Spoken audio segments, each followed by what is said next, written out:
السلام علیکم ورحمۃ اللہ وبرکاتہ۔ ناظرین کرام، یہ درس آپ کی خدمت میں اسلامک دعویٰ اینڈ گائیڈنس سینٹر زلفی سعودی عرب کی جانب سے پیش کیا جا رہا ہے۔ اس درس کا عنوان ہے زکوٰۃ کے احکام اور مسائل۔ اس درس کے مقرر ہیں شیخ مقصود الحسن فیضی حفظہ اللہ۔ ہماری آڈیو اور ویڈیو کیسٹس دستیاب کرنے کا پتہ نوٹ فرما لیں۔ جبیل دعویٰ and guidance centre, post office box number 1580، Jubail 31951، سعودی عرب۔ دبئی پلازا، نیئر الشہری plaza, 14th street, Dammam centre, Dammam. Hindustan میں اس پتے پر آپ آڈیو اور ویڈیو کیسٹ دستیاب کر سکتے ہیں۔ چار مینار بک سینٹر، نمبر 17/D، چار مینار مسجد روڈ، شیواجی نگر، بنگلور 51، انڈیا۔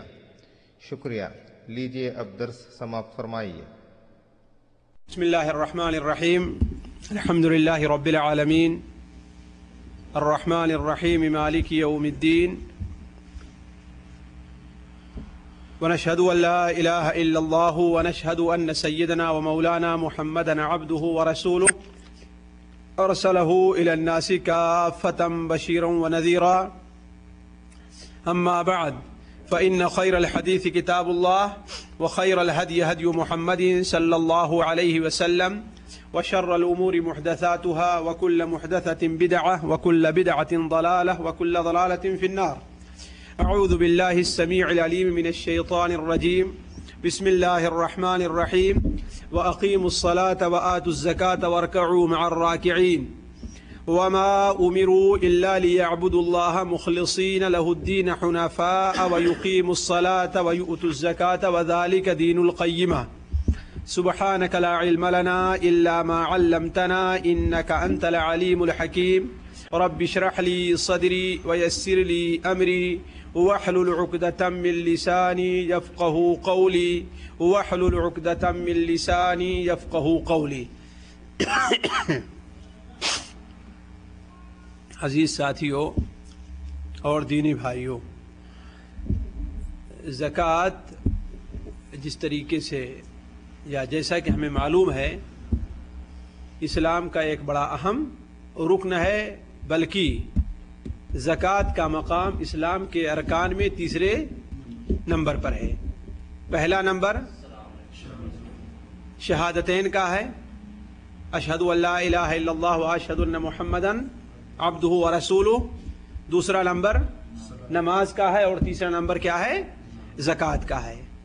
اور نماز کو زکوٰۃ کے ساتھ ایک بڑی اہمیت حاصل ہے، اسی لیے قرآن مجید میں آپ دیکھیں کہ اللہ تبارک و تعالیٰ نے نماز کے ساتھ ساتھ زکوٰۃ کا ذکر متعدد جگہ کیا ہے، بلکہ قرآن مجید میں 80 سے زائد جگہ، جبکہ زکوٰۃ کا ذکر 100 سے بھی زائد جگہ پر آیا ہوا ہے، لیکن نماز کے ساتھ، یعنی نماز پڑھو اور زکوٰۃ دو، نماز پڑھنا اور زکوٰۃ دینا، یہ دونوں ایک ساتھ تقریباً 80 یا اس سے بھی زائد جگہ استعمال ہوئے ہیں۔ تو زکوٰۃ نماز کے بعد اسلام کا سب سے بڑا اہم رکن ہے، یا یہ کہہ لیجئے کہ زکوٰۃ اسلام کا تیسرا رکن ہے۔ چنانچہ اللہ کے رسول صلی اللہ علیہ وسلم کی وہ حدیث جو علماء کے نزدیک حدیث جبرائیل کے نام سے مشہور ہے، اور بخاری اور مسلم وغیرہ میں حضرت عمر بن خطاب، حضرت ابو ہریرہ اور دوسرے صحابہ سے مروی ہے، اس کے اندر ہے کہ اللہ کے رسول صلی اللہ علیہ وسلم سے جب حضرت جبرائیل علیہ السلام نے سوال کیا کہ اسلام کے بارے میں مجھے بتلائیے، اسلام کے بارے میں مجھے بتلائیے، تو آپ نے کیا فرمایا کہ اسلام کیا ہے؟ اللہ کے ایک ہونے کی گواہی دو، اور محمد صلی اللہ علیہ وسلم ان کے رسول ہونے کی گواہی دو، نماز پڑھو اور زکوٰۃ دو، نماز پڑھو اور زکوٰۃ دو۔ تو اس سے بھی پتہ چلتا ہے کہ زکوٰۃ اسلام کا ایک بڑا اہم رکن، بلکہ تیسرا رکن ہے، اور اسلام کے رکنوں میں تیسرے درجے پر ہے۔ اور یہ بات بھی واضح رہے کہ بغیر زکوٰۃ کے کسی بندے کا ایمان مکمل نہیں ہے۔ کوئی انسان کتنی ہی نماز پڑھے، کتنا ہی روزہ رکھے، کتنا ہی نفلی صدقات ادا کرے، اور کتنا ہی ایک گوشے میں بیٹھ کر کے اللہ اللہ اللہ اللہ کی رٹ لگاتا رہے، لیکن اگر وہ اللہ تبارک و تعالیٰ کی طرف سے فرض کی ہوئی زکوٰۃ ادا نہیں کرتا تو اس کا ایمان مکمل نہیں ہے، وہ انسان مکمل طور پر ایمان نہیں ہے. یعنی مطلب یہ ہے کہ اس کا جنت میں جانے کا معاملہ بڑا خطرناک ہے، چاہے جتنا ہی صدقہ اور خیرات اپنے طور پر کرتا ہو، پورا مال اللہ تعالیٰ کے راستے میں خرچ کر دیتا ہو، لیکن اگر وہ صاحب نصاب ہے، خواہ صاحب نصاب گائے اور بکریوں اور بھینس اور اونٹ وغیرہ میں ہو، خواہ صاحب نصاب گلے کی پیداوار میں ہو، خواہ صاحب نصاب نقد کے اندر ہو، کسی بھی چیز میں ہو، اگر اللہ تعالیٰ کے راستے میں اللہ تعالیٰ کی مقرر کی ہوئی جو زکوٰۃ ہے اگر وہ ادا نہیں کرتا تو اس کا ایمان مکمل نہیں ہے. چنانچہ بخاری شریف میں ہے کہ ایک دیہاتی اللہ کے رسول بلکہ ایک بدوی اللہ کے رسول صلی اللہ علیہ وسلم کی خدمت میں حاضر ہوا اور عرض کرتا ہے کہ اے اللہ کے رسول صلی اللہ علیہ وسلم، مجھے کوئی ایسا عمل بتلائیے کہ اگر وہ عمل میں کروں تو جنت میں جاؤں. مجھے کوئی عمل بتلائیے کہ اگر اس پر میں عمل کرتا ہوں اور وہ عمل کروں تو میں جنت میں جاؤں گا. تو اللہ کے رسول صلی اللہ علیہ وسلم نے سب سے پہلے تو اسے اللہ وحدہ لا شریک لہ کی عبادت کی طرف دعوت دی، اس لیے کہ یہ تمام کام کی اساس ہے، بغیر اس کے بندے کا کوئی عمل مقبول نہیں ہے. اس کے بعد آپ نے فرمایا کہ تم نماز قائم کرو، تم زکوٰۃ دو اور رمضان کا روزہ رکھو. آپ نے جب یہ فرمایا، اس لیے کہ اس وقت کبھی زکوٰۃ فرض نہیں، ابھی حج فرض نہیں ہوا تھا، اس لیے کہ حج صحیح قول کے مطابق علماء کے نزدیک حج جو فرض ہوا ہے وہ اللہ کے رسول صلی اللہ علیہ وسلم کی آخری زندگی 8ویں ہجری کے اندر ہو یا 9ویں ہجری میں ہو، 8ویں ہجری میں ہو یا 9ویں ہجری میں ہو فرض ہوا ہے. البتہ زکوٰۃ کا فرض ہوئی ہے، زکوٰۃ تو صحیح قول کے مطابق مکہ مکرمہ ہی میں فرض ہو چکی تھی. جس طریقے سے نماز جو ہے مکہ مکرمہ میں فرض تھی، اسی طریقے سے زکوٰۃ بھی مکہ مکرمہ ہی میں فرض ہو چکی تھی. چنانچہ متعدد آیات جس کے اندر قرآن مجید میں جہاں پر یہ بیان کیا گیا ہے کہ نیک لوگوں کی خاصیت یا ان کا عمل کیا ہے، اس میں زکوٰۃ دینا بھی بیان کیا گیا ہے. مثال کے طور پر سورہ المعارج ہے، اس کے اندر وفی اموالہم حق معلوم للسائل والمحروم، ان کے مال کے اندر غریبوں اور مسکینوں اور مانگنے والوں کا ایک حصہ مقرر ہے. اسی طریقے سے سورہ المزمل جو یقینی طور پر مکہ مکرمہ میں نازل ہوئی ہے، اس کے آخر کے اندر بھی اللہ تبارک و تعالی خرچ کرنے کی ترغیب وجوبی طور پر دے رہا ہے.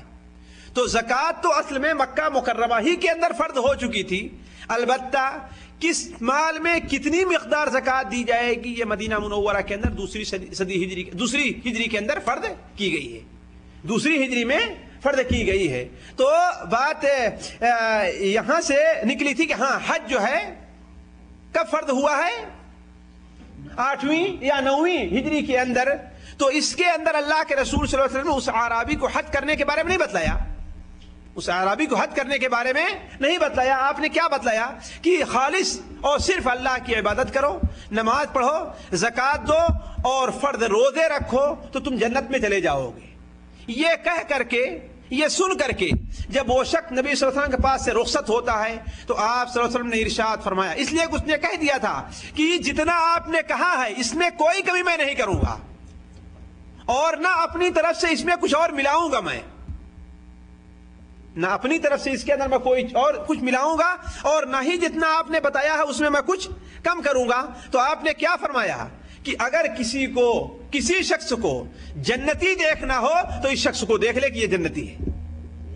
یعنی اگر وہ اپنے کہے پر عمل کیا، اس نے اسلام کی ارکان جو بیان کیے گئے اس کے اوپر عمل کیا تو وہ انسان جنت میں جائے گا. تو عرض کرنے کا مقصد یہ ہے کہ زکوٰۃ ایمان کا، اسلام کے مکمل ہونے کے لیے ضروری ہے. کسی بندے کا اسلام اس وقت تک مکمل نہیں ہے، ایمان اس وقت تک مکمل نہیں ہے جب تک کہ زکوٰۃ کے وجوب پر ایمان نہ رکھے اور نہ زکات دے. اگر زکات نہیں دیتا تو اس کا ایمان مکمل، اس کا اسلام مکمل نہیں ہے. اسی طریقے سے زکات کا ایک فائدہ اللہ کے رسول صلی اللہ علیہ وسلم نے یہ چیز بیان فرمائی جس طرف عمومی طور پر لوگ توجہ نہیں دیتے، وہ یہ ہے کہ زکات انسان کے مال کی پاکی اور انسان کے نفس کی پاکی کا سبب ہے. انسان کے دل میں اللہ تعالیٰ نے مال کی محبت رکھ دی ہے. کوئی بھی انسان ایسا نہیں ہے جس کے دل میں مال کی محبت نہ ہو اور مال کے لیے وہ تگو دوڑ دھوپ نہ کرتا ہو.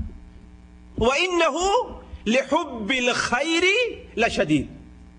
قرآن مجید میں اللہ تعالیٰ ارشاد فرماتا ہے وَإِنَّهُ لِحُبِّ الْخَيْرِ لَشَدِيدٌ، اور وہ مال کی محبت میں بہت سخت ہے. خیر سے مراد قرآن مجید میں کیا ہے؟ مال ہے. یہ سورت عام طور پر لوگوں کو یاد رہتی ہے. سورہ کس سورت کے اندر ہے؟ یہ سورہ العادیات. والعادیات ضبحا فالموریات قدحا فالمغیرات صبحا فآثرن به نقعا فوسطن به جمعا ان الانسان لربه لکنود وانه على ذلك لشهید وانه لحب الخیر لشدید. اور وہ مال کی محبت میں کیا ہے؟ بڑا سخت ہے. اسی لیے اسلام کی خوبی یہ ہے کہ انسان کے لیے مال کا کمانا جائز طریقے پر مشروع قرار دیا ہے. مشروع قرار دیا ہے اور اللہ کے رسول صلی اللہ علیہ وسلم نے اس پر لوگوں کو ابھارا بھی ہے. آپ صلی اللہ علیہ وسلم نے اس پر لوگوں کو ابھارا بھی ہے. چنانچہ ایک صحابیہ ہیں جو اپنے شوہر کی وفات کی عدت گزار رہی تھی. اپنے شوہر کی وفات کی عدت گزار رہی تھی. تو جب کھجوروں کی توڑائی یا ان کے چننے کا وقت آیا، جیسا کہ جانتے ہیں یہاں پر آتا ہے تو سارے لوگ مشغول ہو جاتے ہیں. جن کے پاس مال نہیں ہے وہ سارے گھر والے بیچارے اس کے اندر مشغول رہا کرتے ہیں. جس طریقے سے آپ کے ہاں جو کی اور گیہوں کی گندم وغیرہ کی کٹائی ہو، اب تو مشینیں ہو گئی ہیں، ورنہ پہلے پورا گھر مشغول ہو جایا کرتا تھا. سب سے مشغولیت کا وقت جو دیہاتیوں کے پاس ہوتا تھا وہ بیج ڈالنے کا وقت ہوتا تھا اور کٹائی کرنے کا وقت ہوتا تھا. ان دونوں وقت میں گھر کا ہر فرد مشغول ہو جایا کرتا تھا. جو لوگ دیہات میں رہے وہ جانتے ہیں کہ گھر کا ہر فرد مشغول ہوتا تھا ان دو دنوں میں. اسی طریقے سے یہاں پر جب کھجور کی توڑائی کا وقت ہوتا ہے نا تو گھر کا ہر فرد مشغول ہو جایا کرتا ہے. تو وہ باہر نکلنا چاہیں کھجور کی دیکھ بھال کرنے کے لیے. ظاہر بات آج طریقے سے تو مزدور تو ہے نہیں کہ ہاں بھائی چلو عمال سے کام چل رہا ہے، لیکن کچھ لوگوں نے انہیں منع کیا تم اپنے گھر سے نہ نکلو. وہ اللہ کے رسول صلی اللہ علیہ وسلم کی خدمت میں گئیں، آپ سے سوال کیا تو آپ نے فرمایا کہ نہیں، تم جا سکتی ہو، جا کر کے توڑو، اس لیے کہ ہو سکتا ہے اس سے تم فائدہ حاصل کرو اور مسکین کے اوپر تم صدقہ اور خیرات کرو. یعنی دیکھیے آپ صلی اللہ علیہ وسلم نے مال کی حفاظت سے روکا نہیں. اس مشکل وقت میں بھی آپ صلی اللہ علیہ وسلم نے مال کی توڑنے کی اس کی اجازت دی. حضرت عمرو بن عاص رضی اللہ عنہ بڑے مشہور صحابی ہیں. حضرت عمرو بن العاص ہر آدمی ان کو جانتا ہے. عمرو بن العاص بڑے مشہور صحابی ہیں. ان کی فضیلت بیان کرتے ہوئے اللہ کے رسول صلی اللہ علیہ وسلم نے ارشاد فرمایا کہ سارے لوگ تو اسلام قبول کیے ہیں لیکن عمرو بن عاص ایمان لے آئے ہیں. یعنی ان کا ایمان جو ہے وہ بالکل مکمل طور پر اخلاص کے ساتھ ہے. یہ نبی صلی اللہ علیہ وسلم کی شہادت ہے. اور ادھر بدبختی دیکھیے ہمارے کچھ مسلمانوں کی، خواہ شیعہ حضرات ہوں یا ان سے متاثر حضرات ہوں، وہ حضرت عمرو بن عاص اور معاویہ رضی اللہ تعالیٰ عنہما جیسے لوگوں کو مسلمان پکے سمجھتے ہیں نہیں. حضرت عمرو بن عاص کا سیدھا نام بھی ان کو نہیں تھا، عمرو کہتے ہیں وہ بدبخت لوگ. ان کو نام بھی پڑھے نہیں آتا، کیا کہتے ہیں؟ عمرو. حالانکہ وہ کیا ہے؟ عمر ہے. وہ کیا ہے؟ عمر ہے. تو ان سے متاثر لوگ انہیں برا کہتے ہیں. حالانکہ نبی صلی اللہ علیہ وسلم کی کیا شہادت ہے کہ اسلم الناس، لوگ اسلام قبول کیے ہیں. وآمن عمرو بن العاص، اور عمرو بن عاص کیا ہیں؟ مومن ہوئے ہیں. تو یہی عمرو بن عاص ایک بار اللہ کے رسول صلی اللہ علیہ وسلم نے انہیں بھیجنا چاہا کسی فوج کا کمانڈر بنا کر کے.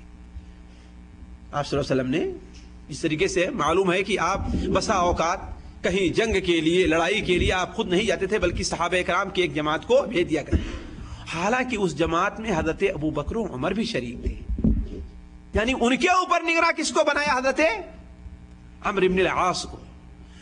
تو آپ نے فرمایا کہ جاؤ، ہو سکتا ہے کہ اللہ تبارک و تعالیٰ کچھ مال دے، اس سے تم فائدہ حاصل کرو۔ تو انہوں نے کہا اے اللہ کے رسول صلی اللہ علیہ وسلم، میں مال کے لیے مسلمان نہیں ہوا ہوں، مال کی رغبت میں مسلمان نہیں ہوا ہوں کہ مال غنیمت سے مجھے کچھ ملے گا تو مجھے مال حاصل ہوگا۔ تو آپ نے کیا فرمایا؟ اے عمرو بن عاص، جاؤ، نعم المال الصالح للرجل الصالح، نیک مومن کے لیے، نیک شخص کے لیے اچھا مال بہت اچھی چیز ہے۔ نعم المال الصالح للرجل الصالح، نیک شخص کے لیے اچھا مال کیا ہے؟ صاف و ستھرا مال کیا ہے؟ بڑی اچھی چیز ہے۔ تو اسلام نے مسلمانوں کو مال کو اس کے صحیح ڈھنگ سے کمانے کی رغبت دی ہے، صحیح ڈھنگ سے کمانے کی رغبت دی ہے، اور انہیں یہ ترغیب دی ہے کہ مال کمائیں۔ کیوں؟ اس لیے کہ مال ہی کیا ہے؟ انسان کی زندگی، اس دنیا میں انسان کی زندگی گزارنے کا ذریعہ ہے۔ تو انسان کے دل میں مال کی محبت بالکل سمو دی گئی ہے، پرو دی گئی ہے، اس کے دل سے اس مال کی محبت نکلتی نہیں ہے۔ اسی لیے تو اللہ تعالیٰ نے اس کو خیر قرار دیا ہے۔ تو انسان مال سے محبت کرتا ہے، لیکن اس محبت جو بخلق اور بخارت کی حدود کو پار کر جائے، اس پر مکھی چوسی کی حد تک انسان پہنچ جائے، اس سے بچانے کے لیے سب سے بہتر ذریعہ یہ ہے کہ اللہ تعالیٰ نے مال کے اندر زکوٰۃ فرض کی ہے، مال کے اندر زکوٰۃ فرض کی ہے۔ تو زکوٰۃ جو ہے انسان کے نفس کو بخل سے اور شح سے، ان چیزوں سے جہاں پر بچاتا ہے، اسی طریقے سے زکوٰۃ جو ہے انسان کے مال کے اندر جو کچھ گندگی آ جاتی ہے، اس لیے کوئی آدمی کتنی بھی کوشش کرے، مال کے اندر کہیں سے نہ کہیں غلط مادہ ضرور پہنچ جاتا ہے، کسی بھی طریقے سے ہو۔ بسا اوقات انسان جھوٹ نہیں بولتا ہے، لیکن نظر بچاتا ہے کسی مال کے بیچنے میں، وہ جھوٹ نہیں بولتا، دھوکہ نہیں دیتا، لیکن پوچھو بھائی ہاں یہ چیز اچھی ہے، بھائی لوگ تو لے جاتے ہیں، حالانکہ جانتا ہے کہ وہ اس معیار کی نہیں ہے، لیکن کیا کہتا ہے؟ لوگ تو لے جاتے ہیں، پتہ نہیں۔ تو انسان کیسا بھی ہے، بڑے سے بڑا انسان پارسا ہوتا ہے، لیکن تجارت کا معاملہ جہاں پر ہے وہاں پر کچھ نہ کچھ کدورت، کچھ نہ کچھ گندگی مال کے اندر ضرور پہنچ جاتی ہے۔ آپ آزما لیں بڑے سے بڑے تاجروں کو اور بڑے سے بڑے پارسا لوگوں کو، ایک شخص کو میں اچھی طریقے سے جانتا ہوں اور یقیناً میں جانتا ہوں کہ وہ بڑا پارسا اور اللہ کا ولی ہے، لیکن وہ ایک سامان بیچتا ہے، کہتا ہے میں مجبور ہوں کفیل کی طرف سے بیچنے پر، تو لوگ آتے ہیں تو کہتے ہیں یہ تازی چیز ہے، میں کہتا ہوں بھائی دیکھ لو، حالانکہ شرعی طور پر وہ حق بنتا ہے کہ بتائے امانت سے کام لے۔ تو تجارت کا معاملہ ایسا ہے، مال کمانے کا معاملہ ایسا ہے کہ اگر آپ غور کریں تو کوئی آدمی جتنا حلال مال کمانا کیوں نہ چاہے، اس کے اندر کہیں نہ کہیں سے کوئی ایسی چیز داخل ہوتی ہے جو اللہ تبارک و تعالیٰ کی مرضی کے صحیح موافق نہیں ہوتی۔ اسی لیے اللہ کے رسول صلی اللہ علیہ وسلم ایک بار بازار تشریف لے گئے اور آپ نے فرمایا کہ اے تاجرو، اپنے مال سے خرچ کرو تاکہ اس کے اندر جو کچھ غلط چیز داخل ہو جا رہی وہ پاک اور صاف ہو جائے۔ بھلا بتائیے آپ کا فرمان یہ کس کے لیے ہے؟ صحابہ کرام کے لیے۔ ان سے پاک باز تاجروں کی جماعت آپ کہاں لے آئیں گے؟ تو مال کچھ بھی ہو، کیسا بھی ہو، کتنا بھی نیک آدمی ہو، اس کے اندر کہیں نہ کہیں سے کوئی ایسی چیز داخل ہو جاتی ہے جو شریعت کی اصطلاح میں پاک نہیں، ناپاک ہے۔ اسی چیز کو پاک کرنے کے لیے اور نکالنے کے لیے اللہ تبارک و تعالی نے زکوٰۃ کو فرض کیا ہے۔ خذ من اموالہم صدقۃ تطہرہم بها تطہرہم وتزکیہم بها وصلی علیہم ان صلاتک سکن لہم۔ سورہ توبہ کے اندر اللہ تبارک و تعالی اللہ کے رسول صلی اللہ علیہ وسلم کو مخاطب کر کے فرماتا ہے خذ من اموالہم صدقہ، ان کے مالوں سے صدقہ وصول کرو، ان کے مالوں سے صدقہ وصول کرو۔ اس صدقہ وصول کر کے آپ کیا کریں گے؟ تطہرہم، انہیں پاک کریں گے، وَتُزَكِّيهِمْ ان کا تزکیہ کریں گے، وَصَلِّ عَلَيْهِمْ ان کے لیے آپ دعائیں کریں، اس لیے کہ آپ کی دعا ان کے لیے کیا ہے؟ سکون اور اطمینان کا باعث ہے۔ اسی طریقے سے طبرانی اوسط کے اندر جابر بن عبداللہ رضی اللہ تعالیٰ کی ایک روایت ہے کہ ایک شخص اللہ کے رسول صلی اللہ علیہ وسلم کی خدمت میں حاضر ہوا اور کہا اے اللہ کے رسول صلی اللہ علیہ وسلم، اگر میں اپنے مال کی زکوٰۃ ادا کر دوں تو پھر کیا؟ آپ نے فرمایا اذا ادیت من ادى زکات مالہ فقد ذهب شرہ، جو انسان اپنے مال کی زکوٰۃ کو ادا کر دے گا تو مال کی برائی جو ہے، مال کی گندگی جو ہے وہ صاف ہو جائے گی۔ اسی طریقے سے زکوٰۃ کی بڑی خوبیاں ہیں، زکوٰۃ کی بڑی فضیلتیں ہیں، اور زکوٰۃ نہ دینے کے اوپر بڑی وعید ہیں۔ مثال کے طور پر زکوٰۃ کا نہ دینے والا اللہ کے رسول صلی اللہ علیہ وسلم کی زبان کے اوپر ملعون ہے، اللہ کے رسول سے ملعون قرار دیے ہیں۔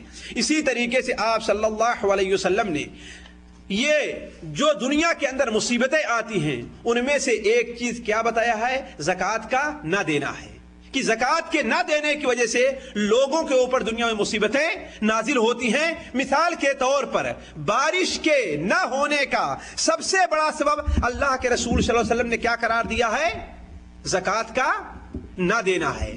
کوئی بھی قوم، جیسا کہ ترمذی شریف وغیرہ میں ہے، سنن ابن ماجہ میں ہے، جو قوم اپنے مال کی زکوٰۃ کو روک لیتی ہے تو اللہ تبارک و تعالیٰ اس کے اوپر خشک سالی مسلط کر دیتا ہے۔ تو میں زکوٰۃ کے فائدے اور زکوٰۃ نہ دینے کے نقصانات پر آج میں تفصیلی گفتگو نہ کر کے میں آپ کے سامنے زکوٰۃ سے متعلق چند باتیں رکھنا چاہتا ہوں۔ دیکھیے، پہلی چیز تو یہ ہے کہ زکوٰۃ کا معنی جیسا کہ ہم نے آپ کے سامنے بیان کیا، کیا ہے وہ؟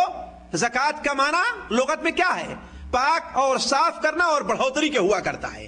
لیکن شرعی اصطلاح میں زکوٰۃ کی تعریف کیا چیز ہے؟ مخصوص مال میں مخصوص حصہ لے کر کے مخصوص لوگوں پر خرچ کر دیا، یہی چیز زکوٰۃ ہے۔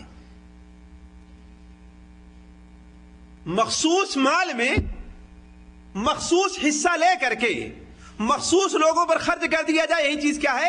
زکوٰۃ ہے۔ مخصوص کا معنی سمجھ رہے ہیں نا؟ یعنی کہ خاص قسم کا مال میں، ہر مال میں زکوٰۃ نہیں ہے، خاص قسم کے مال میں سے ایک خاص حصہ لے لیا جائے، یعنی پورا حصہ نہیں۔ شریعت نے اس کے لیے کچھ متعین کی ہے، 2.5% ہے، 5% ہے کہ نہیں ہے، 10% ہے، جو ہے شریعت نے اس کے لیے 20% ہے، شریعت نے اس کے لیے ایک حصہ متعین کر دیا ہے کہ نہیں؟ تو مال، خاص قسم کے مال میں سے ایک خاص حصہ لے کر کے خاص لوگوں پر خرچ کر دیا جائے۔ ہر آدمی پر نہیں خرچ ہوگی زکوٰۃ، کہ ہر آدمی پر زکوٰۃ دی جائے گی، ہر آدمی کو نہیں دی جائے گی۔ تو زکوٰۃ کیا چیز ہے؟ زکوٰۃ ہے کہ خاص قسم کے مال میں سے خاص حصہ نکال کر کے خاص لوگوں پر خرچ کر دیا جائے، یہی چیز کیا ہے؟ زکوٰۃ ہے، یہی چیز زکوٰۃ ہے۔ سورہ بقرہ کے شروع کو پڑھیے آپ، الف لام میم ذالک الکتاب لا ریب فیہ ھدی للمتقین۔ یہ قرآن، اس کتاب میں کوئی شک نہیں ہے اور یہ کتاب متقیوں کے لیے ہدایت ہے۔ وہ متقی کون سے لوگ ہیں؟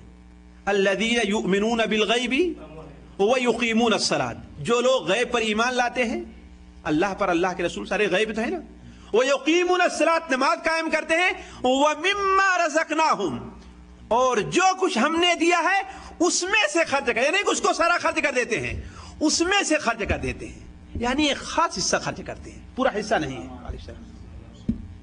تو زکوٰۃ کیا چیز ہے؟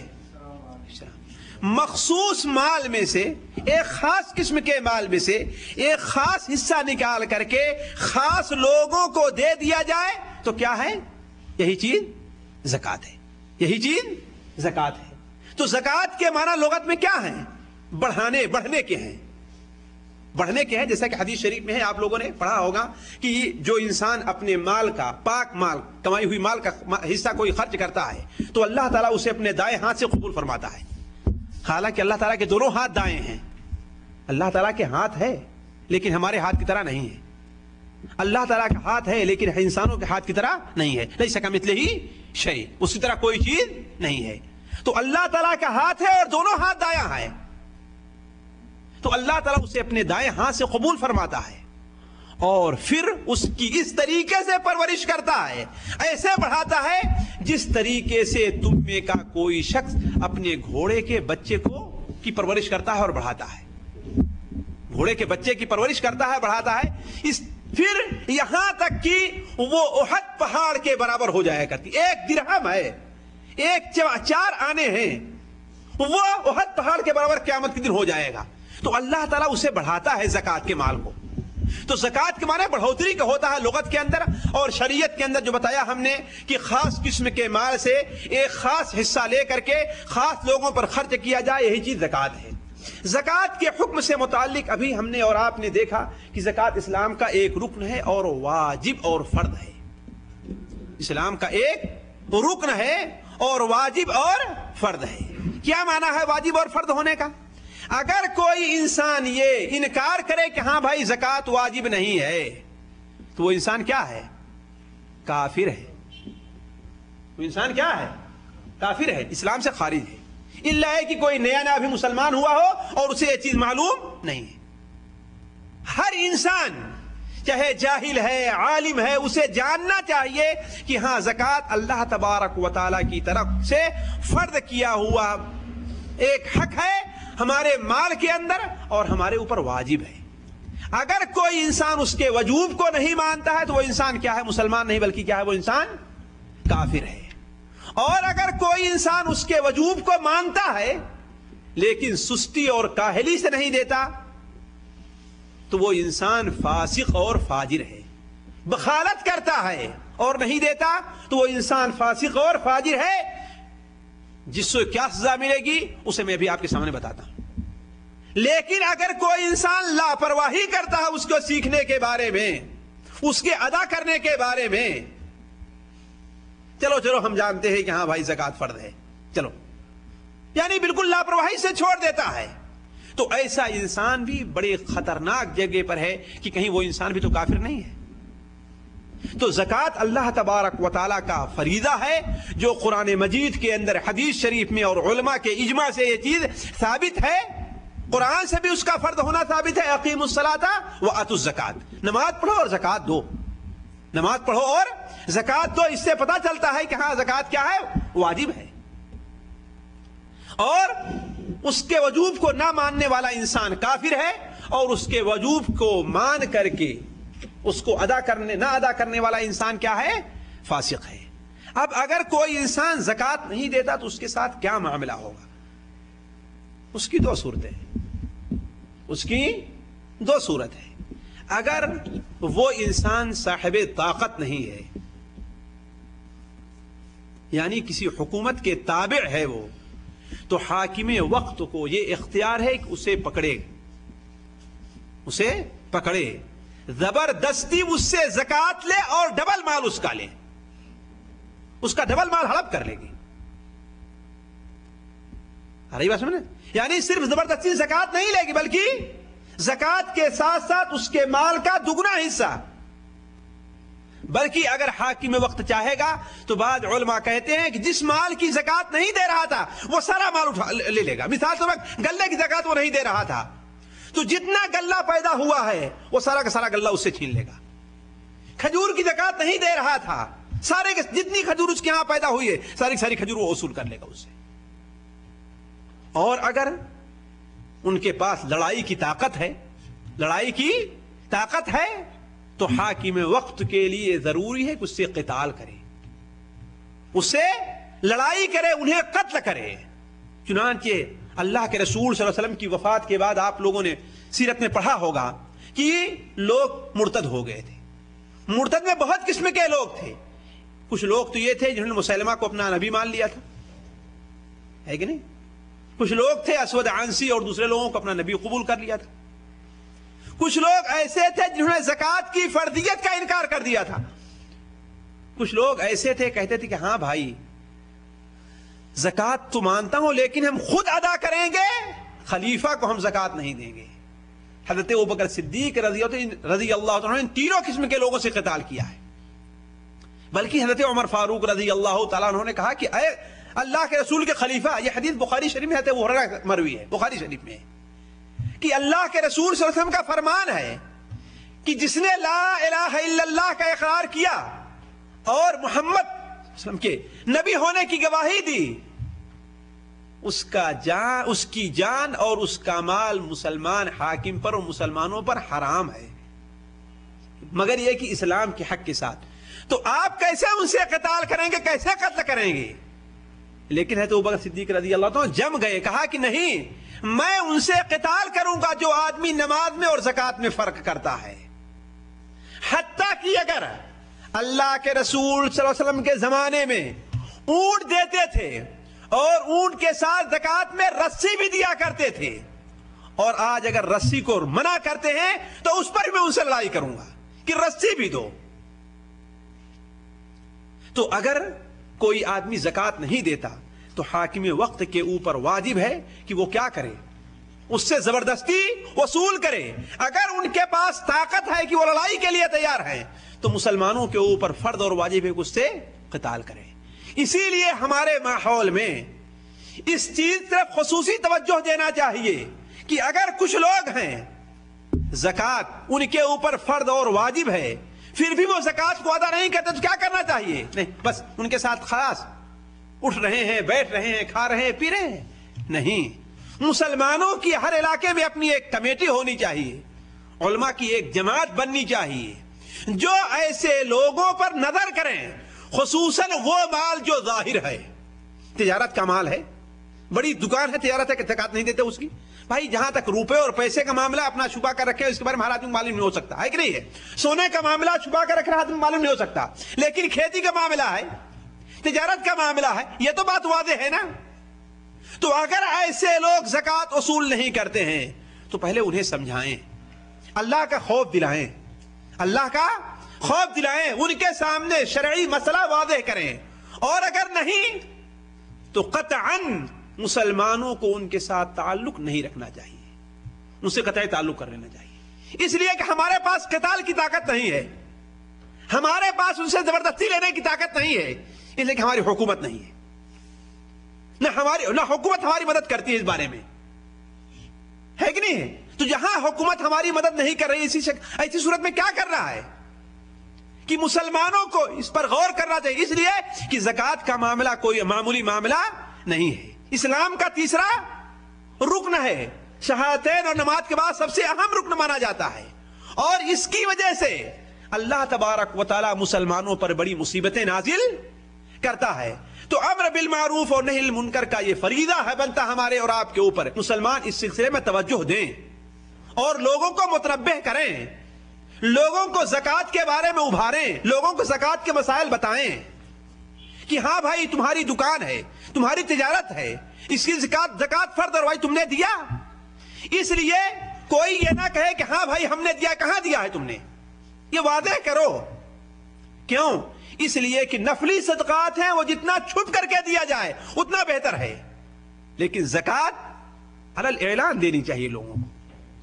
اسی لیے حاکم وقت زکات وصول کرتا تھا، اللہ کے رسول صلی اللہ علیہ وسلم دیہاتوں میں صحرا کے اندر جہاں پر بکریاں اور اونٹ چرا کرتے تھے وہاں اپنے لوگوں کو بھیجتے تھے اور زکات وصول کر کے لایا کرتے تھے۔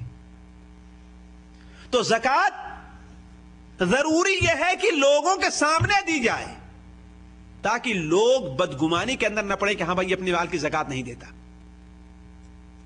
کتنے ایسے لوگ یہاں پر موجود ہیں جو لاکھوں اور کروڑوں کے مالک تھے لیکن ان کی زکات کے بارے میں کچھ پتہ نہیں ہے۔ مثال کے طور پر جمعیہ میں اس کی زکات کا کوئی حصہ نہیں آتا، لوگ ان کے بارے میں بدنی کے اندر مبتلا کہ اپنی مال کی زکات نہیں دیتا، اللہ بہتر جانتا دیتا کہ نہیں دیتے تھے، ہے کہ نہیں ہے؟ تو زکات کا جہاں تک معاملہ ہے وہ کھل کر کے دینا چاہیے، ظاہر میں دینا چاہیے۔ البتہ نفلی صدقات جتنے ہیں انہیں جتنا چھپا کر کے دیا جائے اتنا ہی زیادہ ثواب ہے۔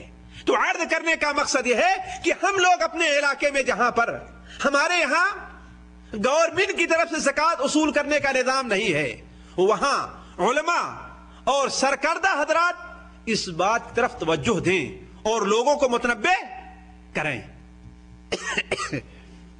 دیکھیے زکات مسلمانوں پر جو واجب ہے تو کس قسم کے مسلمان پر واجب ہے؟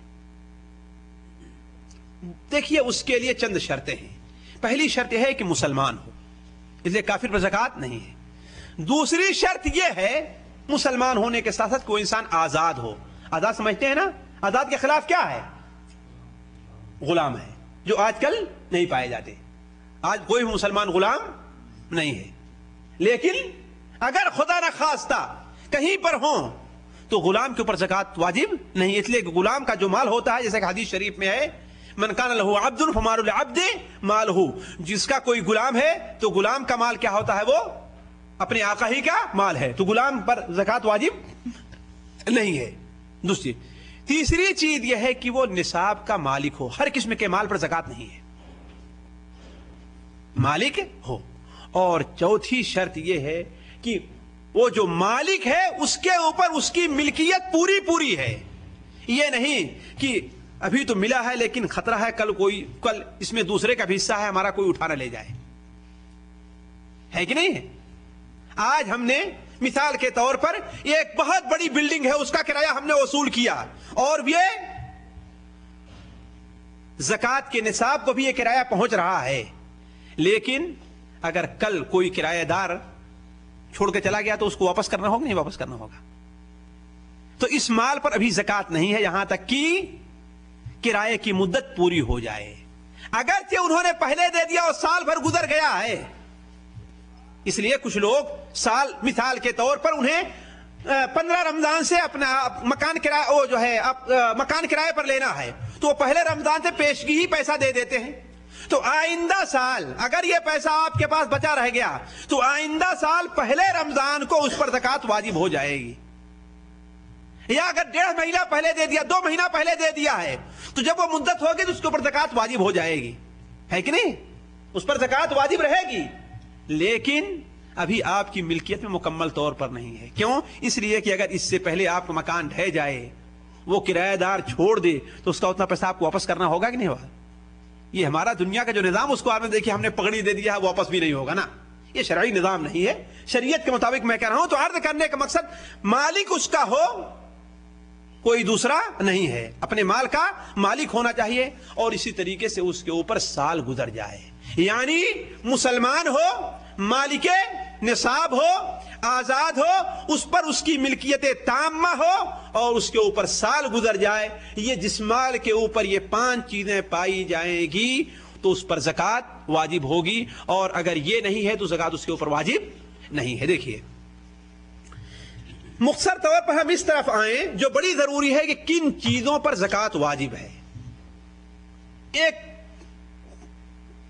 نقطے کی بات اور پوائنٹ کی بات آپ لوگ نوٹ کر لیجئے. زکات صرف اسی مال پر واجب ہے جس کے اندر بڑھنے کی طاقت ہے. مثال کے طور پر غلہ ہے، غلہ بونے سے اور غلہ پیدا ہوگا. آ رہی بات سمجھ نا؟ تو جس کے اندر نما اور زیادتی کی طاقت ہے اسی مال کے اوپر زکات ہے، اور جس مال میں اس کی طاقت نہیں اس پر زکات نہیں ہے. تو سونا اس سے بڑھ کر کے بڑھنے کی طاقت کس میں ہے؟ سونا ہی تو ساری دنیا خریدی جا سکتی ہے. نہیں، کہنے کا مطلب دیکھیے بڑھوتری جو ہے وہ 2 قسم کی ہے، ایک ظاہری ہے اور ایک حکمی ہے. سونا اور چاندی اس کی جو بڑھوتری ہے وہ کیا ہے؟ حکمن ہے. اس لیے کہ آپ مثال کے طور پر 500 ریال کا ایک سامان خریدے، اسے کتنے میں بیچیں گے؟ 600 میں بیچیں گے. بڑھا کہ نہیں بڑھا؟ 700 میں بیچیں گے. بڑھا کہ نہیں بڑھا؟ ہوتا ہے کہ نہیں ہوتا ہے؟ تجارت ایسے ہی تو بڑھتی ہی نہیں بڑھتی. تو سونے اور چاندی میں سب سے زیادہ بڑھنے کی طاقت ہے.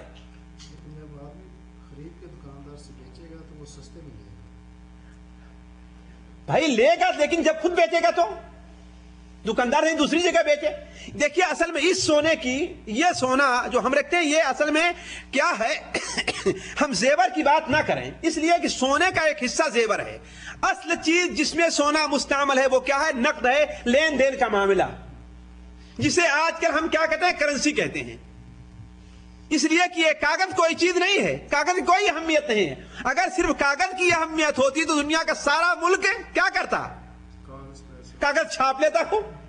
تو اس کی کوئی اہمیت نہیں. یہ کیا ہے؟ سونے اور چاندی کا بدل ہے. یہ سونے اور چاندی کا بدل ہے. تو چونکہ آپ نے اپنے گھر میں لا کر کے اسے رکھ لیا ہے, آپ نے خود اس کے اوپر ظلم کیا کہ اس کو بڑھا نہیں رہے ہیں. آپ اس کو بڑھائیے, لگائیے تاکہ وہ بڑھے. تو جس مال کے اندر ظاہری طور پر یا باطنی طور پر بڑھنے کی طاقت ہے, مال اسی کے زکوٰۃ اسی مال میں ہے اور دوسرے میں نہیں ہے. مثال ہاں کسی بھی طریقے سے بالکل بڑھتا رہتا ہے. نہیں, یہ بڑھوتری بڑی واضح ہے. مثال کے طور پر اسی کے ذریعے انسان خرید و فروخت کرتا ہے, لین دین کرتا ہے نا, اسی کے ذریعے لین دین کرتا ہے. اور کوئی آدمی 500 تجارت کرتا ہے اور 5 سال کے بعد وہ 5 لاکھ کا مالک ہو جاتا ہے. 5,000 سے شروع کرتا ہے اور چند سالوں میں وہ 50,000 کا مالک ہو جاتا ہے. تو بڑھوتری ہوئی کہ نہیں ہوئی؟ بڑھوتری ہوئی. تو اصلا زکوٰۃ اللہ تبارک و تعالی نے انہی مال کے اندر انہی چیزوں میں رکھی ہے جس کے اندر بڑھوتری کی طاقت ہے.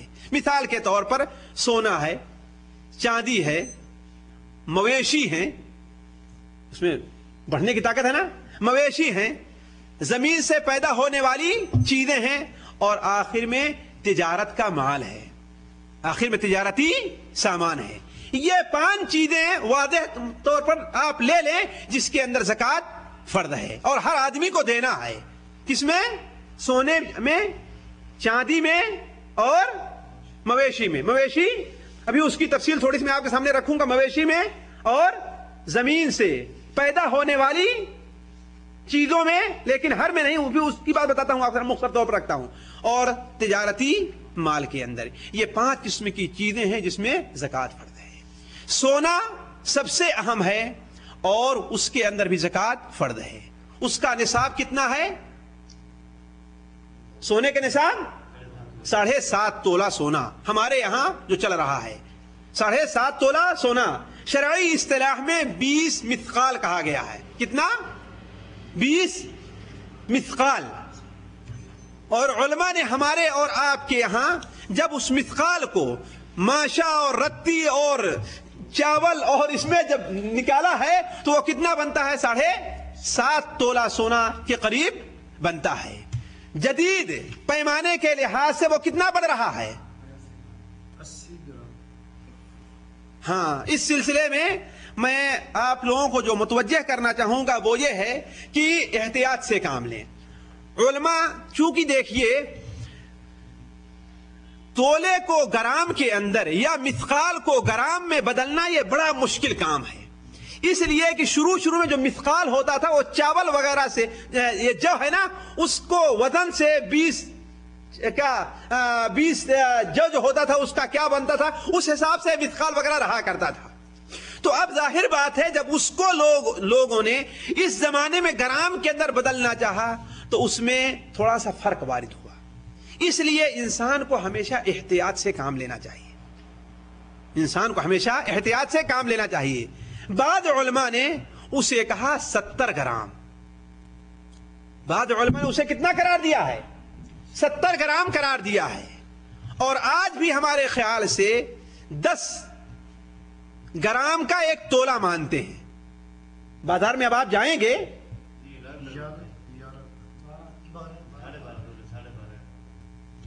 نہیں, اس وقت لین دین کا جو معاملہ ہے وہ 10 گرام چل رہا ہے. لین دین کا جو معاملہ اس وقت ہے نا وہ 10 گرام چل رہا ہے. حالانکہ تولہ جو ہے 10 گرام سے زیادہ ہوتا ہے, 11 سے زیادہ ہے اور 12 سے کچھ کم ہے. 11 سے زیادہ ہے اور 12 سے کچھ کم ہے. لیکن اس وقت جو وہاں ان کے ہاں مانا جاتا ہے اگر آپ تولہ چاہتے ہیں تو آپ کو 10 ہی گرام کے حساب سے وہ کر کے دیں گے.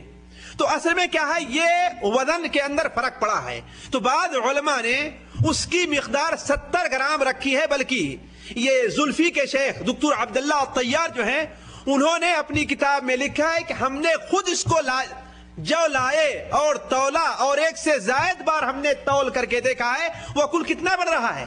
70 گرام ہی بن رہا ہے. بعض علماء اسے 80, 82 اور 85 گرام کہتے ہیں. اس لیے احتیاط اسی میں ہے. احتیاط کو مد نظر رکھا جائے کہ اگر کسی کے پاس 70 گرام یا اس سے زیادہ سونا ہو جاتا ہے تو اس میں زکوٰۃ دے گا. اور کتنی زکوٰۃ دے گا؟ 2.5%. کتنی دے گا؟ 40 میں 1. 40 روپے میں ایک, 40 گرام میں کتنا دے گا؟ 1 گرام دے گا. 40 گرام میں 1 گرام وہ دے گا. اس طریقے سے یہ کتنا ہوتا ہے؟ 2.5% ہوا کرتا ہے. 2.5% ہوا کرتا ہے. یعنی اگر کسی کے گھر میں اتنا سونا ہے, اور دیکھیے اس سلسلے میں لوگ بڑے کوتاہ ہیں ہمارے اور آپ کے ہاں. عمومی طور پر شادی شدہ عورتوں کے پاس اتنا سونا تو ہوتا ہی ہے, اتنا سونا تو ہوتا ہی ہے عمومی طور پر, لیکن کوئی اس طرح توجہ نہیں دیتا. اور یہ بھی نہیں ہے کہ وہ زیور جو ان کا ہے اس کو پہنتی ہی ہے برابر. اگر اس کو برابر روزانہ اپنے استعمال میں رکھیں تب تو ہم سمجھیں کہ ہاں بعض علماء کے قول کے مطابق اس پر زکات نہیں, لیکن اسے بچا کر رکھا ہوا ہے. اور پہنتی کیا ہے؟ ایک چاندی کا لے لیا, اس پر سونے کا پانی چڑھا لیا ہے, یا ایک پیتل کا لے کر کے وہ پہن ہے کہ نہیں ہے. اور مجبور بھی ہیں اس لیے کہ اس کو اگر سونا پہن کے باہر نکل بھی نہیں سکتی. اگر ہاتھ میں سونے کی چوڑی ہو تو اس چوڑی کے لیے ہاتھ کاٹنے سے بھی لوگ گریز نہیں کرتے ہیں, ہے کہ نہیں؟ ہوتا ہی ہے. کتنا ایسا واقعہ, بچی کے کان میں کیا تھا؟ سونے کی بالی تھی, تو ایسا کھینچا کہ بچی کان بھی کٹ گیا, ہے کہ نہیں؟ تو کہنے کا مطلب یہ ہے کہ عمومی طور پر آج عورتوں کے پاس اتنا سونا رہتا ہے, تو لوگوں کو بتانا چاہیے, متوجہ کرنا چاہیے اپنے گھر کے اندر, اپنے پڑوس میں, اپنے رشتہ داروں میں. یہ چیز جو ہے ہمارا اور آپ کا فرض بنتا ہے کہ بتائیں کہ اگر 70 گرام سونا ہے تمہارے پاس, یا بعض علماء جو 80 گرام کہتے ہیں, وہ کوئی زیادہ فرق نہیں ہے. اگر 80 گرام 85 گرام سونا ہے تمہارے پاس, تو ہر سال اس کا 2.5% ضرور نکالنا ہے, اس کی قیمت لگوائیں. اسی لیے یہاں مجھے بڑا اچھا پسند آیا, آپ پاس جو سونا ہے آپ لے کر کے جائیے سونار کے پاس, وہ تول کر کے بتا دے گا کہ آپ کی زکات اتنے روپے ہوئی, اتنے ریال ہے, تول کے بتا دے گا آپ کو. آپ کو حساب لگانے کی ضرورت نہیں ہے, وہ خود ہی حساب لگا دے گا, اس لیے کہ ان کو معلوم ہے, یہ مزاج چل چکا ہے. یہی چیز ہمارے یہاں بھی ہونی چاہیے, ہمارے یہاں بھی یہ چیز ہونی چاہیے کہ رمضان کا مہینہ مثال کے طور پر اگر زکات کے لیے متعین کر لیتے ہیں تو عورتوں کو اس بات کی طرف توجہ دلائی جائے کہ وہ اپنا سونا اور اپنا چاندی وزن کرائیں, اور اس کا جو حساب بنتا ہے وہ زکات خرچ کر دیں, وہ زکات دیں. تو سونا 70 تولہ 70 گرام یا اس سے زیادہ اگر ہے تو اس کے اندر 2.5% دینا ہے. اسی طریقے سے چاندی کا نصاب ہمارے یہاں کے لحاظ سے کتنا ہے؟ 52.5 تولہ چاندی, جو شرعی اصطلاح میں 5 اقیہ یا 200 درہم ہے. کتنا ہے؟ 5 اقیہ یا 200 درہم ہے. 500 اقیہ یا 200 درہم ہے. تو ہمارے یہاں علماء نے اس کا کتنا حساب لگایا ہے؟ 52 یا 52.5 تولہ چاندی, جو اس وقت کے لحاظ سے, موجودہ لحاظ سے کتنا بنتا ہے؟ وہ کتنے گرام بنتا ہے؟ وہ 500 کچھ گرام بنتا ہے. اور یہ دکتور عبداللہ یہ طیار جو ہے, انہوں نے جو وزن کیا ہے وہ کہتے ہیں کہ 460 گرام بنتا ہے. 460 گرام. ایک موٹا موٹا ہم حساب ½ کلو رکھ لیں, موٹا موٹا ہم حساب کتنا رکھ لیں؟ ½ کلو. یعنی ½ کلو اگر کسی کے پاس چاندی ہے, ½ کلو چاندی ہے, تو اس میں بھی 2.5% 40واں حصہ اللہ تعالیٰ کے لیے زکات کے طور پر نکالنا ہے. اسی طریقے سے یہی حکم جو ہے نقدی نوٹوں کا ہے, نقدی نوٹوں کا ہے. کسی کے پاس بینک میں پیسہ ہے, جو عمومی طور پر یہاں پر نوکری کرنے والے لوگ اپنا پتہ نہیں کرنٹ اکاؤنٹ اور کون کون سے اکاؤنٹ, مجھے تو آتا نہیں نا, میرا کوئی اکاؤنٹ ہے کہ نہیں ہے, کیا کیا فکس ڈپوزٹ یا کیا کیا اپنا کھلائے رکھتے ہیں. انہیں اس بات پر توجہ دینی چاہیے. اولاً تو سود کی غرض سے جو لوگ کھلائے ہیں وہ قطعاً غلط اور ناجائز ہے, لیکن اگر کسی کے پاس پیسہ ہے تو ان کی اپنی اصلی مالیت جو ہے وہ سود نہیں, اس لیے کہ سود وہ تو ناپاک ان کا ہے ہی نہیں. ان کی اپنی اصلی مالیت جتنا جمع کیا ہے, اگر اتنا روپیہ ان کے پاس ہے کہ اس سے وہ 70 یا 80 تولہ سونا خرید سکتے ہیں, یا ½ کلو 52.5 تولہ چاندی خرید سکتے ہیں, تو اس کے اوپر زکات ہے اور 2.5% زکات دیں گے, 2.5% زکات دیں گے. مثال کے طور پر اگر کسی کے پاس 10,000 روپے بینک میں ہیں تو اس پر کتنی زکات ہوگی؟ 10,000 روپے پر کتنی ہوگی؟ 2.5% ہوگی ہی نہیں. 10,000 کا سونا جی اگر 7.5 تولے آ سکیا پھر اس کا ہاں یہ دیکھا جائے گا کہ آیا. لیکن ہمارے یہاں چاندی دیکھا جائے گا. کیوں؟ اس لیے ہمارے یہاں کا روپیہ جو ہے وہ چاندی کے بدلے میں ہے. جو لوگ بوڑھے ہوئے ہیں، یعنی آپ نہیں، ابھی بوڑھے نہیں ہوئے ہیں لیکن جو لوگ بوڑھے ہیں ان سے پوچھئے تو وہ چاندی کے روپیہ شاید دیکھے ہوں. نہیں دیکھا ہے آپ نے؟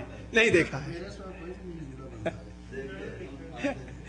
چاندی کے روپے ہم لوگوں نے نہیں دیکھا ہے. آپ نے دیکھا ہے؟ یعنی سب سے بڑے بوڑھے آپ ہی رہے. ہاں وعلیکم السلام. تو اس لیے کہ ہمارے یہاں کا جو نظام ہے، وہ جو نوٹ ہے یہ چاندی کے بدلے میں ہے. یہ چاندی کے بدلے میں ہے. تو یہ دیکھیں گے کہ کیا 10,000 روپے اگر اس کے بینک میں ہیں، اس سے ½ کلو چاندی خریدی جا سکتی ہے یا نہیں؟ خریدی جا سکتی آسانی.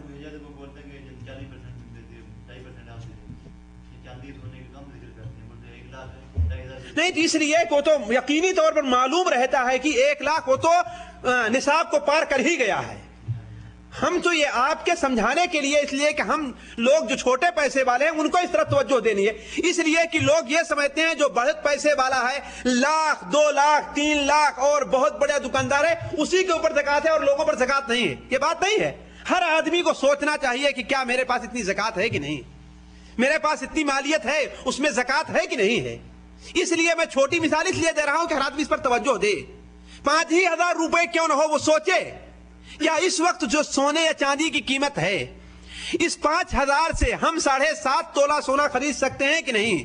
52.5 تولہ چاندی خرید سکتے ہیں کہ نہیں؟ اگر خرید سکتے ہیں تو اس کے اوپر زکات ہے. اس کے اوپر زکات ہے. اس لیے میں چھوٹی مثال دے رہا ہوں. اور علماء اس لیے ان سے کہتے ہیں کہ معلوم ہے کہ ان کے پاس زکات کے نصاب کو پار کر گیا ہے، وہ لاکھوں میں ان کے پاس اور کروڑوں میں ہے، ان پر تو یقینی طور پر زکات ہے ہی. اس لیے وہ بتاتے نہیں ہے کہ ہاں بھائی جاؤ چاندی سونا خریدو یا نہ خریدو. ہے کہ نہیں ہے؟ تو یہ ہے نوٹوں کا معاملہ. تیسری چیز جس کے اوپر زکات ہے وہ تجارتی سامان ہے. تجارتی سامان ہے. مثال کے طور پر ایک شخص کے پاس بقالہ ہے، وہ اس سال یا پچھلے سال رمضان میں اس کے پاس اتنی مالیت تھی کہ اس کے اوپر زکات ہے. ظاہر بات پیسہ کا حساب لگائے گا، یعنی اتنے روپے کا سامان اس کے پاس ہے جتنے میں اتنا چاندی یا اتنا سونا وہ خرید سکتا ہے. اگر اتنے کا سامان ہے، اب آئندہ سال جتنا اس کے پاس ہو گیا ہوگا، چاہے اتنا ہی ہو یا اس سے بڑھ گیا ہو، اگر اس سے گھٹ گیا ہے تو اس پر زکات نہیں. اور اگر اس سے بڑھ گیا ہے، بیچ میں اگرچہ کم ہو گیا ہو، اگر اس سے بڑھ گیا ہے تو جتنا بھی اس کے بقالے میں ہے، اس کی سپر مارکیٹ میں ہے، اس کے کپڑے کی دکان میں ہے، اس کے لوہے کی دکان میں ہے، اس کی بجلی کی دکان میں ہے، کسی میں بھی ہے، وہ کیا کرے گا؟ اس کی وہ زکات ادا کرے گا. اس کی قیمت لگائے گا کہ اتنے قیمت کا ہے. اب اتنی قیمت کا یا وہ سامان نکال دے، اتنی قیمت کا وہ چاول نکال دے، اتنی قیمت کا وہ گیہوں آٹا نکال دے، یا اتنا پیسہ وہ نکال کر کے وہ غریبوں کو دے دے. ہے کہ نہیں؟ یہاں پر تھوڑی سی لوگ غلطی کرتے ہیں. ہمارے ہندوستانی اور پاکستانی بقالے والے جو ہے، اس لیے خستوں تو اس کا میں ذکر کر رہا ہوں، وہ یہ سمجھتے ہیں کہ جو گورنمنٹ سالانہ ہم سے زکات لے لیتی وہ اتنا کافی ہے. یہ بات غلط ہے. یہ بات صحیح نہیں ہے کہ صرف گورنمنٹ کے لینے پر ہم اکتفا کر جائیں. یہ بات لوگوں کو بتانے کی ہے. بہت سے دکان والے ہیں نا، یہی کرتے ہیں کہ ہم سے تو گورنمنٹ زکات لے ہی رہی ہے. نہیں، یہ سالانہ آپ کا فرض بنتا ہے کہ کتنا زکات بنتی. گورنمنٹ نے اس سے کم لیا ہے یا زیادہ لیا ہے؟ اگر کم لیا ہے تو آپ کو اس کو لے کر کے پورا کرنا ہے. اور جس وقت آپ دے رہے ہیں، آپ کی نیت ہو کہ یہ سالانہ زکات میں گورنمنٹ کو دے رہا ہوں، یہ سالانہ زکات میں گورنمنٹ کو دے رہا ہوں. ہے کہ نہیں؟ تو عرض کرنے کا مقصد تجارتی سامان جو کچھ بھی ہو، جو بھی مال تجارت کا ہے اس کے پاس، حتیٰ کہ بکری ہی تجارت کی کیوں نہیں ہے، بھینس تجارت کی کیوں نہیں ہے، گائے تجارت کی کیوں نہیں ہے، بکرا تجارت کا کیوں نہیں ہے، کوئی بھی چیز تجارت کے لیے رکھا ہے تو شروع سال سے لے کر کے آخر میں پہنچ کر کے کتنی مالیت اس کی ہوئی ہے اتنی ہم زکات ادا کریں گے. تو تجارتی مال کے اوپر بھی زکات ہے. اس طریقے سے اس میں کتنا ہوگا؟ وہی 2.5% ہے. کتنا ہوگا وہ؟ 2.5% ہوگا. اسی طریقے سے مویشی جو ہیں وہ 3 قسم کے مویشی 3 قسم کے جانور ہیں جن پر زکات ہے. 3 قسم کے جانور وہ کون کون سے ہیں؟ ہر جانور پہ نہیں ہے. ہاں کون؟ ایک کی 2 ہوئے. ہاں ایک ہی. بھیڑ اور بکری ایک قسم ہے. صحیح ہے. ہاں. اونٹ گائے اور بھینس کہاں جائے گی؟ کیا جیسے بھیڑ بکری آ گیا ویسے بھیڑ اچھا بھینس اور گائے آ جائے گی. ہاں. اونٹ کی متعدد قسمیں ہیں. چاہے 1 کوہان والا اونٹ ہو 2 کوہان والا ہو چاہے جو بھی ہو جس قسم کے بھی ہو. اونٹ کی جتنی قسمیں ہیں ہر قسم کے اندر کیا ہے وہ ہے کہ نہیں زکات ہے. اس طریقے سے بکری ہیں بھیڑ بکریاں جو بھی ہوں ہرن میں زکات نہیں ہے. کی ہے ہرن میں زکات؟ ہرن ہاں ہرن کی نہیں ہے. وہ تو اگر جنگل میں ہے تو اس کی نہیں ہے.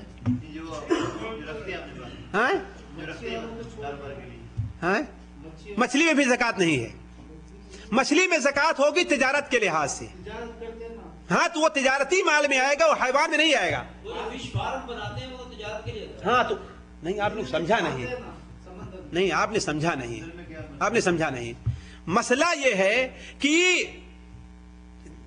جانوروں کی جو زکات ہے اس کے اندر نسبہ الگ ہے اور تجارتی جو مال ہے اس کے اندر نسبہ الگ ہے.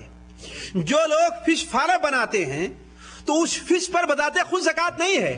وہ تجارت جو کر رہے ہیں ہے نا اس سے جو پیسہ لے رہے ہیں اس پیسے کے اوپر جو ہے زکات ہے. البتہ یہ جو حیوانات ہیں مثال کے طور پر اونٹ ہے. اونٹ کے اندر یا بکری ہے یا گائے ہے اس کے اندر زکات کے لیے چند شرطیں ہیں. کسی بھائی کو معلوم ہے؟ جی اگر وہ چرتے ہیں نا باہر. پہلی شرط یہ ہے کہ وہ باہر چرنے والے ہوں. آپ انہیں خرید کر کے نہیں کھلا رہے ہیں. آپ انہیں خرید کر کے نہیں کھلا رہے ہیں تو وہ چرنے والے ہوں. دوسری چیز یہ ہے کہ وہ آپ نے انہیں نسل کے لیے اور دودھ کے لیے رکھا ہے تجارت کی غرض سے نہیں رکھا ہے. فرق ہے. اگر آپ نے باہر رکھا ہے تجارت کی غرض سے رکھا ہے تو اس کے اندر تجارتی مال کا حکم آئے گا ہے نا. وہ نسل کے لیے اور دودھ وغیرہ کے لیے ہے. تیسری چیز یہ ہے کہ اس کے اوپر سال گزر جائے نصاب کو پہنچے اور سال گزر جائے. مثال کے طور پر اونٹ کا نصاب کم سے کم کتنا ہے؟ دیکھیے بھول گئے سال بھر کا معاملہ. ہاں 5 پر 1 بکری ہے اور 10 پر 2 ہے 15 پر 3 ہے 20 پر 4 ہے. کہاں تک؟ 25 تک. جہاں 26 ہو گیا تو وہاں پر 1 سال کی اونٹنی لینی ہوگی. بنتے مخاض اسے کہا گیا ہے بنتے مخاض. اور چلے گا وہ 35 تک. 36 پر بنتے لبون آ جائے گی یعنی 2 سال کی اونٹ کی بچی ہے کہ نہیں ہے. اسی طریقے سے گائے اور بھینس کا نصاب کتنا ہے؟ بھول گئے سال بھر بھی نہیں ہوا 30 ہے.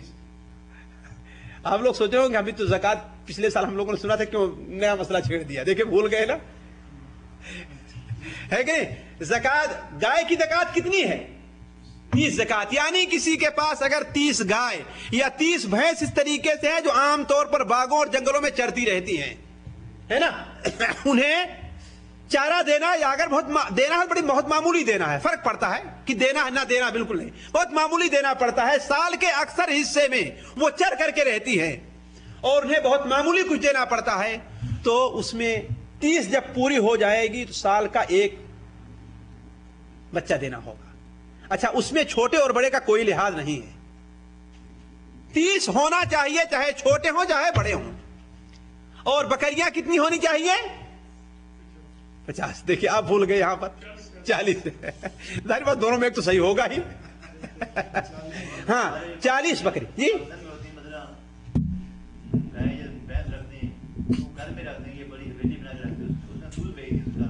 ہاں یہ تجارتی مال میں آئے گا. یہ تجارتی مال میں آئے گا. یہ تجارتی مال میں آئے گا. ہاں یہ تجارتی مال میں آئے گا ہے کہ نہیں ہے. اس کا حکم جو ہے وہ تجارت کا ہوگا. اس لیے کہ اگر انہوں نے تجارت کے لیے دودھ وغیرہ تجارت کے لیے رکھا ہے تو اس کا ہوتا ایک ہی بھینس کیوں نہ ہو, ایک ہی بھینس کیوں نہ ہو, اس پر زکات ہوگی. حالانکہ یہاں 30 پر ہے, لیکن اگر تجارت کی غرض سے ہے تو ایک ہی بکرا کیوں نہ ہو تمہارے پاس, ایک ہی گائے کیوں نہ ہو, اس پر زکات ہے. ایک ہی بھینس کیوں نہ ہو, اگر اس کی مالیت پہنچ رہی ہے زکات کے نصاب کو تو اس پر زکات دینا ہے. تو اس کا حکم تجارتی مال میں جائے گا. کہاں جائے گا وہ؟ بشرطے کہ وہ جو دودھ بیچ رہا ہے اس کی اپنی ضرورت سے زیادہ ہو. یعنی اگر بیچ کر کے صرف اپنا ہی خرچہ چلا رہا ہے تو اس پر کچھ بھی نہیں ہے. کچھ لوگ ہوتے ہیں نا بھائی, ایک بھینس سے بیچ کر کے بچوں کا خرچہ چل رہا ہے تو اس پر زکات نہیں ہے.